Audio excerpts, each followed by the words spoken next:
കർക്കിടക കഞ്ഞിക്കുള്ള മരുന്ന് കൂട്ട് തയ്യാറാക്കുകയാണ് കേട്ടോ. ഇതെന്താന്ന് വെച്ചാൽ വേരുകളാണ്. ഇല്ലംകെട്ടി, പുത്തിര ചുണ്ട, മുല്ല, കുറുന്തോട്ടി, ഊരില, മൂവില, അതുപോലെ ഒരു വേരൻ, ഇടിഞ്ഞില്, ഞെരിഞ്ഞില്, അങ്ങനെ ഒരുപാട് വേരുകൾ ഇതിലുണ്ട് കേട്ടോ. എല്ലാ വേരുകളും നമ്മളിതിൽ കർക്കിടക കഞ്ഞിക്ക് വേണ്ട എല്ലാ തരം വേരുകളും ഇതിൽ ചേർത്തിട്ടുണ്ട്. പിന്നെ അതുപോലെ അതിൽ ചേർക്കുന്നത് ഇത് നല്ല ജീരകമാണ്. നല്ല ജീരകം ഇതിൽ ചേർക്കാനുള്ളതാണ്. ഇത് വേറെ കുറേ കുറുന്തോട്ടി, അതുപോലെ കുറേ തരം വേരുകളുടെ ആണ് ഇതുള്ളത്. പിന്നെ അതുപോലെ കുരുമുളക്, നമ്മളെ നാടൻ കുരുമുളകാണ് കേട്ടോ വീട്ടിലുണ്ടായ.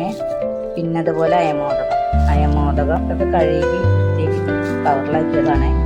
പിന്നെ കരിഞ്ജീരകം, പിന്നെ ചുക്കുണ്ട്, ഇത് ചുക്ക്, ചതുകുപ്പ, അതുപോലെ മല്ലി, വരട്ട് മഞ്ഞൾ, അതുപോലെ ആശാളി, അങ്ങനെ ഒരുപാട് മരുന്നുകൾ ഇതിൽ ചേർന്നിട്ടുണ്ട് കേട്ടോ.